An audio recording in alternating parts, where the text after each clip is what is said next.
¿Cómo están? Muy buenas noches. Qué gusto saludarlos. Soy Gaby Tlaseca. Bienvenidos a la mesa de martes de Debate 22. Hoy sí vamos a hablar de cosas muy técnicas, pero importantes saberlas. Quienes deberán dictaminar el triunfo presidencial en este proceso electoral, que por cierto ya inició, son los magistrados del Tribunal Electoral del Poder Judicial de la Federación. Son dos los magistrados que se van y a quienes tenemos que reponer. Quienes concluyen su encargo, pues tendrán que dejar espacio a alguien más. Las propuestas de integración de las ternas las realiza la Suprema Corte de Justicia de la Nación, pero se votan y se eligen los magistrados en el Senado. Miren, he leído toda clase de teorías de conspiración.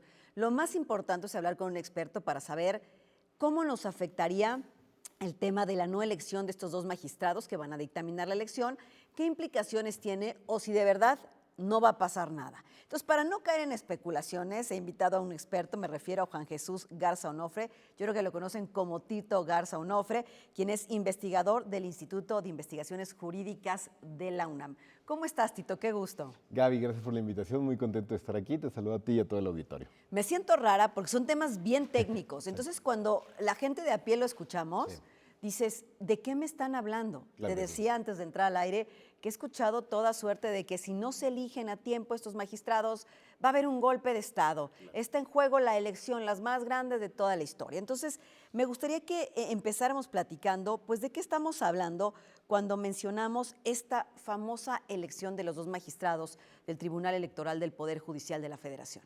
Claro que sí, Gaby, con mucho gusto. A ver, creo que lo primero hay que decir que en una democracia, como la que actualmente estamos viviendo en México y demás, necesitamos árbitros, ¿no? Más allá del equipo que apoyemos, el Partido Democrático, por ponerlo en términos futboleros, el árbitro por lo general no es tan conocido, ¿no? Y al final nadie le va al árbitro, ¿no? En democracia existen preponderantemente, conforme al sistema jurídico mexicano, dos grandes árbitros. Uno es el INE, Instituto Nacional Electoral, que se encarga de organizar la elección, de credencializar las casillas, de contar los votos. Lo conocemos y sabemos que es una discusión. Ya hace ya algunos meses cambió la integración, cambió el presidente, cambió la conformación del INE y actualmente está funcionando el INE y el INE, como bien dices, va a organizar la elección más grande de cara del México contemporáneo, ¿no? Y hay otro árbitro, un árbitro, Gaby, que por decirlo así, más allá de organizar la elección, se encarga de sancionar, de calificar, de ver que los jugadores no hayan hecho algunas infracciones que al INE se le hayan pasado a fiscalizar o que quizá el INE no sancionó de la mejor manera. Ese árbitro es el Tribunal Electoral del Poder Judicial de la Federación. Es un árbitro que tiene la capacidad, es importantísimo, ¿no? Es un árbitro relativamente moderno, tendrá casi algunas cuantas décadas, es un árbitro que, por así decirlo, tiene facultad de incluso llegar a anular una elección en caso de que se cometa fraude. Cuando son cerrados los márgenes, puede pedir el voto por voto, el Tribunal Electoral puede validar o no una elección. Entonces, por eso es tan importante. El Tribunal Electoral funciona en salas, porque si no sería muchísimo trabajo. Recordemos estas escenas, Gaby, cuando la noche de la elección siempre los dos bandos se declaran ganadores. Al mismo tiempo Sí, casi. es algo muy típico. Bueno, la elección va a ser válida hasta que el Tribunal Electoral otorgue las constancias y califique la misma. Okay. Para la elección presidencial, la que sucede cada 6 años, la Sala Superior del Tribunal Electoral, que es la máxima instancia en la materia, está conformada por 7 personas. Esas 7 personas, para poder validar una elección presidencial, tienen que por lo menos estar 6 presentes, es lo que dice la Constitución. Aquí el tema, y creo que es un tema técnico en efecto, pero trataremos de explicarlo de la mejor manera, aquí lo que pasa es que los magistrados de la Sala Superior del Tribunal Electoral no entran todos, así decirlo, de la noche a la mañana, no todos entran al mismo tiempo. La designación es escalonada, algunos duran 3, algunos 6, unos 9 años. ¿Para qué es esto?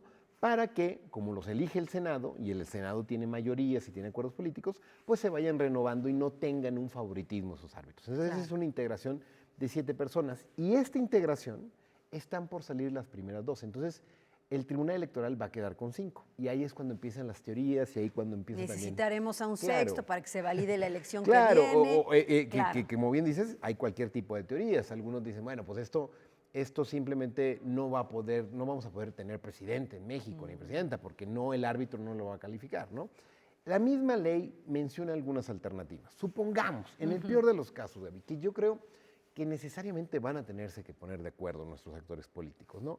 Que no se pongan de acuerdo, que no van a nombrar, que se quedan trabadas las negociaciones y demás. ¿Qué es lo que dice la propia ley?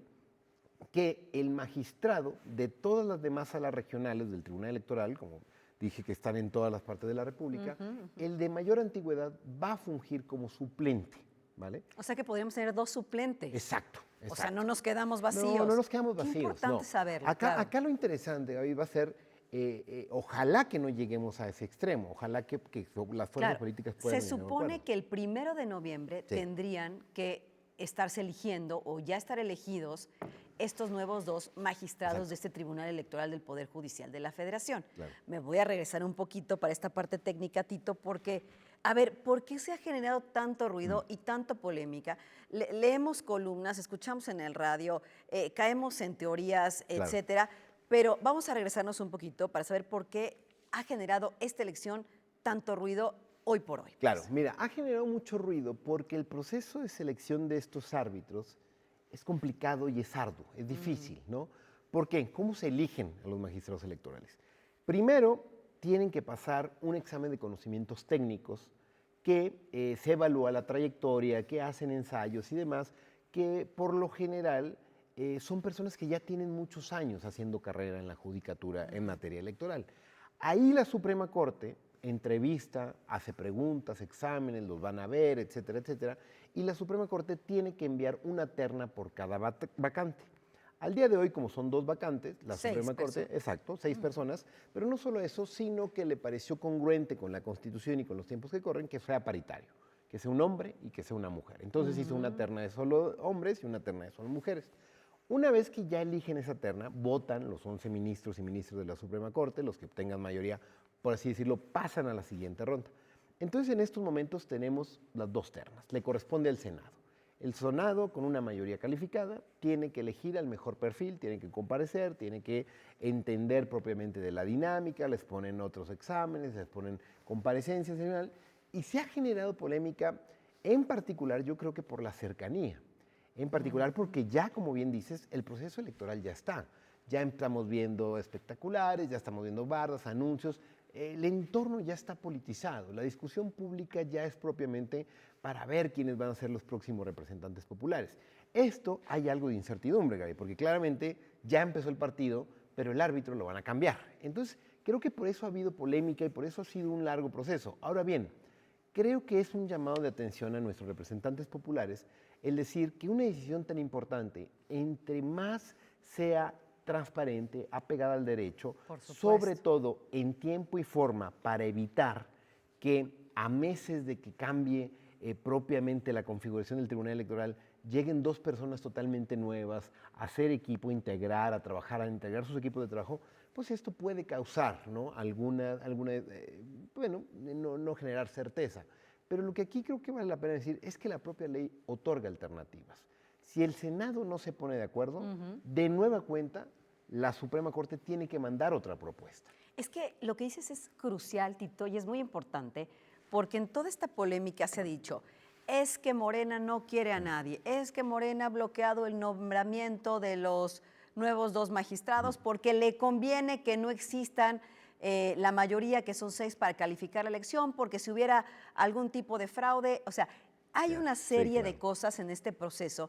Lo que tú dices que es bien interesante es que es un proceso que debe de estar transparente, vigilado, pero que aparte si no se eligen por algo, hay alternativas. Sí, o sea, claro, hay no nos vamos, como muchos han dicho, a la incertidumbre total. No, en absoluto, Gaby. Y lo que yo creo más importante en estos contextos, quizá polarizados, quizá con bastante discusión política, es que de verdad a ninguno de los 2 bandos, opositores, oficialistas, le conviene. Le conviene. Y explícanos por qué. Porque ahí dice, no, es que a la mayoría en el Senado, que es Morena, les conviene. Al gobierno en turno le conviene. Pero tú me estás diciendo algo bien importante con cuestiones técnicas que marca la ley. A ninguno de los 2 bandos le conviene y por eso tú decías, yo creo que se van a poner de acuerdo. Sí, yo creo que es lo más sensato de cara al futuro. Además, hay que recordar que la actual legislatura, tanto senadores como Cámara de Diputados, ya terminan propiamente el otro año su mandato, ¿no? Entonces, dejar propiamente que la nueva configuración política decida, pues simple y sencillamente no encuentra una racionalidad. Claramente parecería que hay perfiles que gustan más a un bando, al otro y demás, pero eso es propiamente la política. La política necesariamente tienen que ponerse de acuerdo, por más que sean Así antagónicos, por es. más que no busquen. Entonces creo que de verdad no les conviene porque al final generaría un escenario de mayor incertidumbre. Y ojo, que no nombren magistrados electorales no afecta a los partidos políticos, afecta a la ciudadanía. La ciudadanía al momento que no confía en el árbitro, que el árbitro va a ser personas que no conoces, que va a ser probablemente una alternativa que llegó de la noche a la mañana de manera supletoria, etcétera, etcétera, esto va mermando la legitimidad de la capacidad que tiene tanto el Instituto Nacional Electoral como el Tribunal Electoral para ir sistemáticamente construyendo elecciones en donde el voto se haga valer. Eso es propiamente el trabajo que deben hacer los magistrados electorales, más allá que lleguen más cercanos a un partido político u otro, al momento que toman cargo y que juran la Constitución, que se ponen propiamente la camiseta de magistrados y de árbitros electorales, lo que están asumiendo es un deber de imparcialidad. Es decir, que ellos, antes que estar a favor o en contra de un partido político, Están a favor de la legalidad y de la ley. Esto que dices me parece también súper interesante, porque hay quien dice, bueno, por supuesto que ellos quisieran que llegara tal persona, porque esa persona es afín a X partido político. Claro. O yo quisiera que llegara tal otra porque es afín al otro bando, ¿no? Entonces, pero como tú dices, al final, si son afines o no, en el momento en el que juran, Claro. ¿no? Tendrán que ser totalmente imparciales. Sí, totalmente. Y esto lo hemos visto sistemáticamente. Esto no es algo nuevo. Lo que estamos viendo actualmente en la configuración del Tribunal Electoral a lo largo de su historia reciente es que así como llegan unas personas a esos cargos, más allá de en algún determinado momento favorecer al partido político que los designó, van generando decisiones que muchas veces están en sintonía con el partido político que los designó y muchas otras no. La verdad que ahí es donde radica la importancia de la independencia y la autonomía judicial, de que los árbitros tengan capacidad para construir argumentos que se vayan distanciando del poder político y que en eso, al final del día, ellos no están en su cargo a partir propiamente de la popularidad que generen de sus simpatizantes. Ellos están en su cargo para hacer buenas sentencias. Más allá si les gusta o no, si sienten cercanía, en ese sentido creo que esta discusión en donde quisieran algunos que los jueces, que los magistrados electorales respondan ciegamente a los intereses de un partido político es totalmente errónea. En ese sentido, sí creo que la voluntad propiamente de una elección que primero pase por un examen técnico de conocimientos, después pase a acuerdos políticos, es natural dentro de una democracia. Y en esa democracia necesitamos los mejores perfiles para que el día de mañana, que ojalá no estemos en un escenario complicado, de una votación cerrada, donde el tribunal tendrá que validar o no una elección, pues al final tengamos la certeza de que las 7 personas que están ahí son 7 personas con una amplia trayectoria, con gran legitimidad y que más allá de estar cercano a un partido político u otro, pueden hacer su trabajo bien a partir de las sentencias que ellos realizan. Y como ciudadano, lo que tú decías, que me dan certidumbre a mí para saber que mi voto está bien cuidado. Por una parte, por quien organiza la elección, que es el Instituto Nacional Electoral, y por otra parte, por quien valida todos esos votos que fuimos a hacer en esa jornada electoral los ciudadanos. Ahora, se habla mucho de que, por ejemplo, en el caso de los consejeros del INE, siempre son impulsados por tribus políticas y que si no es imposible que lleguen, que tienen que tener casi pues ciertos padrinos políticos para que lleguen. Tú, como experto en el tema, hasta el día de hoy, ¿cómo podrías calificar el actuar imparcial o no de este Poder Judicial de la Federación en términos de elecciones? Claro. A ver, lo que hemos visto y hemos venido analizando las sentencias del Tribunal Electoral, en particular de esta integración, es que, hay que decirlo, son más allá de ser actores políticos, parecería que muchas veces lo que no resulta del todo congruente son las líneas jurisprudenciales que sirven. ¿A qué me refiero? A que parecería que en algún momento están impulsando una determinada agenda y de la noche a la mañana ya no. Entonces, es muy difícil que respondan realmente a un partido político, a unos intereses. Son jueces y como cualquier persona tienen derecho a cambiar de opinión. Hemos criticado sentencias que son muy malas, hemos criticado sentencias que no nos terminan de convencer, pero en ese sentido, y hay que recordar aquí, Gaby, son cargos que duran 9 años. Son muchísimo el trabajo y las sentencias que durante esos años van a estar sentenciando. Entonces, aquí parecería que esa historia de que cuando antes esos magistrados estaba el poder político en rojo, ellos sentenciaban en rojo. Está en azul, ellos sentenciaban en azul. Está en ida. Eso es mucho más complicado. O sea, la verdad, el trabajo son muchísimas sentencias y aquellos casos particulares, esto sí creo que es importante decirlo, aquellos casos difíciles que llaman particularmente la atención de la ciudadanía, una anulación, quitarle el registro a algún candidato, a alguna candidata, llamar la atención por violencia política de género, por lo general, Gaby, suelen ser sentencias que votan en unanimidad, es decir, 7. Poner de acuerdo a esas 7 personas, que imaginemos uno los nombraron los rojos, Uno los es lindos, azul, otro es amarillo, otro es rojo. Exacto, Claro. exacto. Entonces, construir mayorías al interior del tribunal no es tan sencillo. Entonces, yo creo que antes de seguir generando expectativas en torno a lo polémico, a teorías de conspiración, a que no va a haber un árbitro que realmente pueda calificar la elección, yo creo que más bien hay que enfocarnos en que lo mejor para la ciudadanía y para el derecho al voto es que estas personas realmente sean congruentes con su actuar y en cómo han venido votando históricamente. Así las cosas, yo creo que sí. Al día de hoy, lo más importante que tenemos que cuidar en nuestra democracia es que los árbitros electorales puedan decidir en la entera libertad y no a partir de las presiones de cualquier poder político. Y esto que dices me lleva a regresar un poco a lo que estábamos platicando. A ver, si ya están las ternas y se calificaron, se pusieron a los 6 mejores en manos del Senado, de nuestros representantes populares, ¿qué está pasando en el Senado que no se pueden poner de acuerdo? Mira, es una pregunta interesante, Gaby, porque parecería que ya desde hace tiempo hay ciertas designaciones que están pendientes en el Senado. Sí, porque a ver, hay que decir que no son las únicas. No son las falta únicas. El INAI. Falta el INAI. Recordemos el caso del INE. El caso del INE al final no se pusieron de acuerdo, pero la propia ley habilita un sorteo, ¿no? Así es. Y recordemos que quienes ganaron están ahí porque la suerte los favoreció, porque no hubo acuerdo político, ¿no? Bueno, esto es un caso especial. Es el único caso en donde se puede ocurrir un sorteo para designar estas personas del Instituto Nacional Electoral.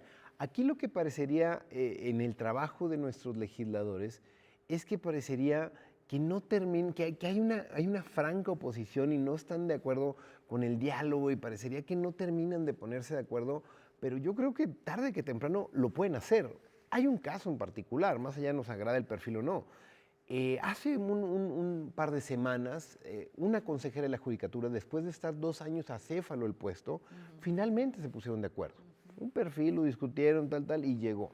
Ese tipo de ejemplos yo creo que no deberían de tener tanto tiempo porque al final se acumula la carga de trabajo, vamos a tener estos problemas de legitimidad, vamos a tener que llamar suplentes, etcétera, etcétera. Pero yo al final del día creo que se trata de acuerdos políticos. El problema es como en este particular momento político, de cara a las elecciones. Digamos, todos estamos muy sensibles. Exacto, están sensibles, pero no solo. Algunos senadores están buscando saltar a la próxima elección, están buscando otro puesto, entonces están buscando el momento más adecuado.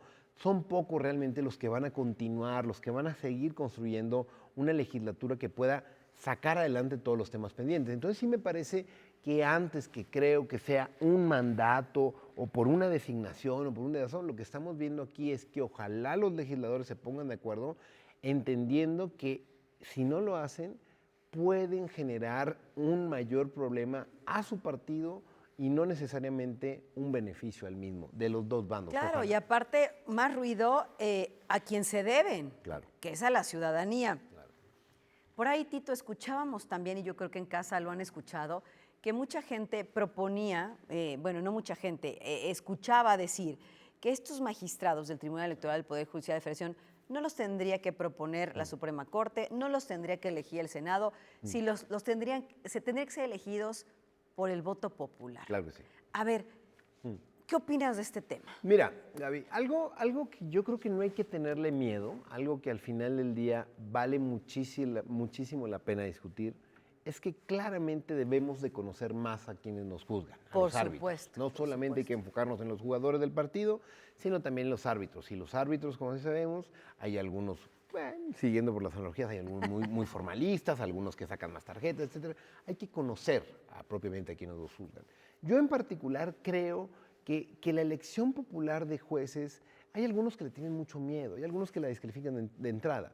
Yo en lo particular y como lo veo, es que sinceramente creo que hace falta creatividad para ver cómo vamos a elegir a esos puestos en el gobierno que no necesariamente son por mano alzada. ¿A qué me refiero? Bueno, si en el INE al final fue una tómbola, después de un examen dificilísimo, Así después de es. hacer una tómbola, y ahí lo tenemos y está funcionando el INE. Veces mal, veces bien, pero está funcionando así Y una como lo anterior. tómbola, como lo Listo. decías. Ajá. Quizá la elección popular yo no sería partícipe de que todos absolutamente, los 7 o los 11 ministros, todos los jueces, sean electos por mano alzada. Yo no, pero quizá uno.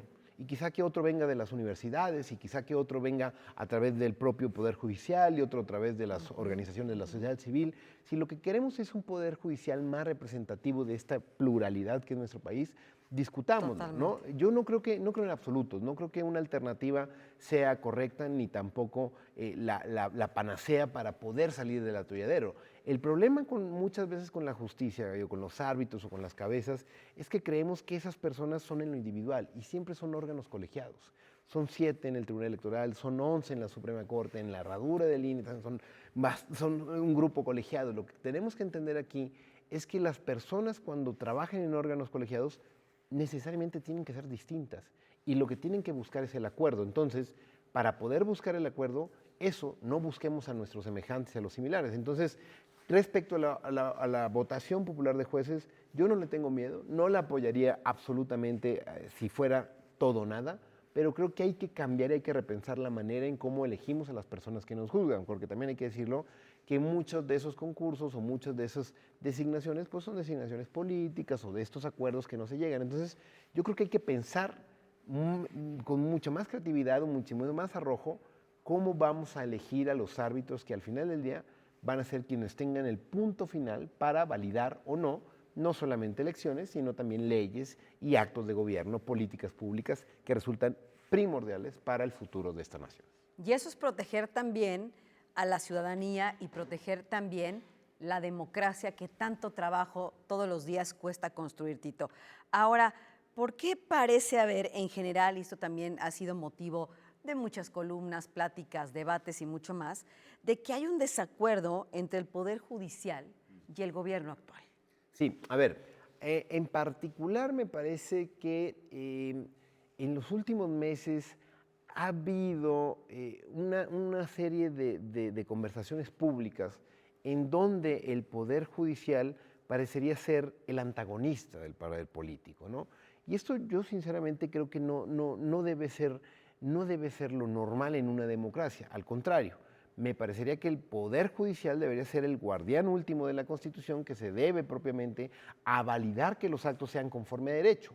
Lo que creo aquí en particular es que ha habido una serie de reformas muy importantes para el actual gobierno, para la actual administración, que han sido detenidas en el Poder Judicial, pero no propiamente, me atrevo a decir, la reforma política, ¿no? Particularmente esto que planteaba de reformar el INE, el tribunal y demás. Así es, sí, pero, sí, sí. pero no fue porque le entraron a fondo, simple y sencillamente lo que dijo la Corte, legisladores, si quieren hacer bien este trabajo, necesariamente tienen que abrir el debate público, tienen que tal, y eso parecería que se está mal informando, que el Poder Judicial está deteniendo la acción política de la actual administración. Yo creo que no debe ser así, yo creo que, de nueva cuenta, no es una persona el Poder Judicial. El Poder Judicial son muchísimas miles de personas, son 11 que se tienen que poner de acuerdo y que tienen que construir mayorías calificadas. Jueces que han sido propuestos por esta administración están votando en contra porque así ha sido sistemáticamente la práctica del derecho. Exige formas, exige precedentes. En ese sentido, yo creo que para que una democracia realmente funcione, suena redundante, pero necesitamos que sean buenos legislando, necesitamos buenas leyes. Si hacen buenas leyes, no se van a detener en el Poder Judicial.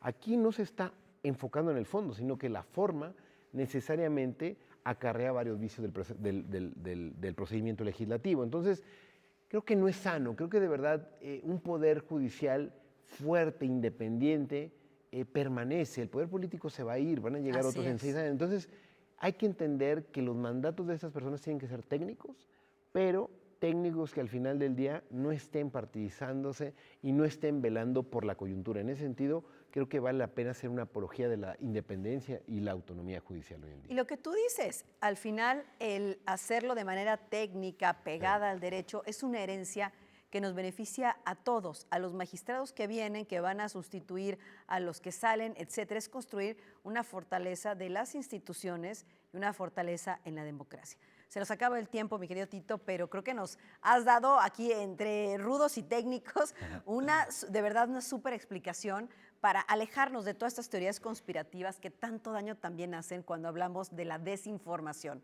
La gente tiene derecho a saber de qué estamos hablando y por eso te hemos invitado. ¿Cómo concluir este tema un poco en la idea de, pues, qué es lo que viene, qué esperar justamente de lo que decíamos, que tú dices, bueno, sí se pueden poner de acuerdo, si no, ¿cómo concluiríamos este tema? A ver, yo creo que al final del día, si el acuerdo político no llega, jurídicamente hay unas alternativas. Jurídicamente, la elección del 2024 va a suceder, quizá no en las condiciones óptimas, quizá no en las condiciones como plantea propiamente la primera alternativa de la ley, pero sí la segunda, ¿no? O sí la tercera. Y esto yo creo que al final nos debe de hacer conciencia a toda la ciudadanía de entender que el voto que vayamos a realizar en la próxima elección, también tenemos que estar pensando en si cómo nuestros representantes populares, cuál es su visión que tienen del Poder Judicial, qué opinan del árbitro, les gusta, cómo está funcionando, porque la justicia no solamente son 11 personas, la justicia implica abogados, policías, ministerios públicos, fiscales, personal administrativo. Entonces, creo que ojalá que en las próximas elecciones, o por lo menos en los próximos años, cada vez más hablemos del Poder Judicial y de la necesidad de entender que un mejor Poder Judicial no es aquel que está a la par del poder político, es un Poder Judicial que tiene que construir buenas sentencias a través del derecho. Y por eso hablamos de que tenemos en nuestro país, pues digamos, 3 poderes importantes: legislativo, ejecutivo y judicial. Exacto. En ese sentido, hablamos también de la separación de poderes y lo sano que es que trabajen a lo que les corresponde hacer. Claro. Tito, yo te agradezco muchísimo que nos hayas acompañado, de verdad, porque ya lo decía yo, atender la desinformación es importante en tiempos tan sensibles y tan politizados. Muchísimas gracias. No, gracias por la invitación, Gaby. Gracias. Oigan, pues Juan Jesús Garza Onofre está, por supuesto, también en redes sociales. ¿Cómo te encontramos, Tito? @Garza_Onofre. Ahí para que cualquier cosa técnicamente sea una avalancha de información. Muchas gracias. Y muchas gracias a ustedes por habernos acompañado en esta mesa de martes de Debate 22. Soy Gaby Tlaseca. Nos vemos la próxima semana.